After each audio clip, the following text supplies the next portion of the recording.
വേറൊരു തുണിയാണ്.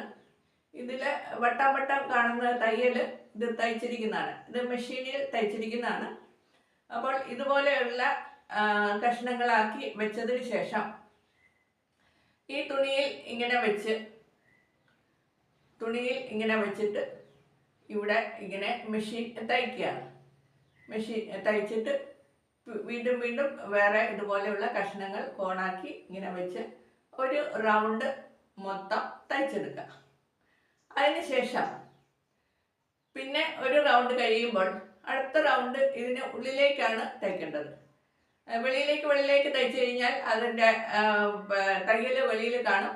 ഇത് തയ്യൽ വെളിയിൽ കാണാത്ത പോലെ ഇതിൻ്റെ മുകളിൽ അടുത്ത സെറ്റ് തുണികൾ വയ്ക്കുക. അങ്ങനെ തുണികൾ വെച്ചിട്ട് അത് അടുത്ത റൗണ്ട് തയ്ക്കുക.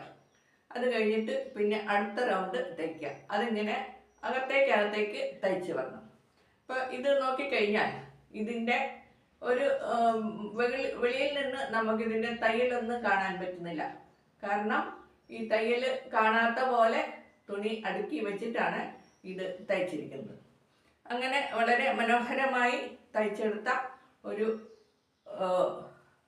നമുക്ക് ഒരു എന്തെങ്കിലും കാര്യങ്ങൾ ഇട്ട് വെക്കാൻ ഒരു ബാഗായിട്ടോ ഇതിൻ്റെ ബാക്കിയായിട്ട് തയ്ച്ചെടുത്താൽ മതി. അല്ലെന്നുണ്ടെങ്കിൽ കുഷ്യൻ്റെ കവറുകളായിട്ടോ ഇങ്ങനെ എന്തെങ്കിലും കാര്യങ്ങളൊക്കെ ഇട്ട് വെക്കാൻ വേണ്ടിയിട്ടുള്ള ഭിത്തിയിൽ തൂക്കുന്ന കാര്യങ്ങളായിട്ടോ അല്ലെന്നുണ്ടെങ്കിൽ വെറുതെ ഭിത്തിയിൽ വേണ്ടിയിട്ട് ഒരു ഭംഗിക്ക് വേണ്ടിയിട്ട് തൂക്കി ഇടാൻ വേണ്ടിയിട്ട് പറ്റുന്ന തരത്തിലോ ഒക്കെ നമുക്ക് ഇത് ചെയ്ത് എടുക്കാൻ പറ്റുന്നതാണ്.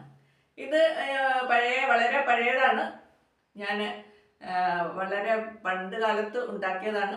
പഴയ തുണികൾ വെച്ചിട്ട് ചെയ്തതാണ്. അത് കാരണമാണ് ഇതിന് ഇത്ര കളറ് കുറവായിട്ടിരിക്കുന്നത്, പഴയതായിട്ടിരിക്കുന്നത്.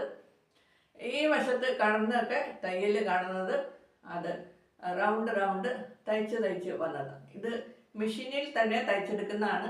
അതിനാൽ തന്നെ ഒരു കഷ്ടപ്പാടും ഇല്ലാതെ തയ്ച്ച് എടുക്കാൻ പറ്റും. ഇത്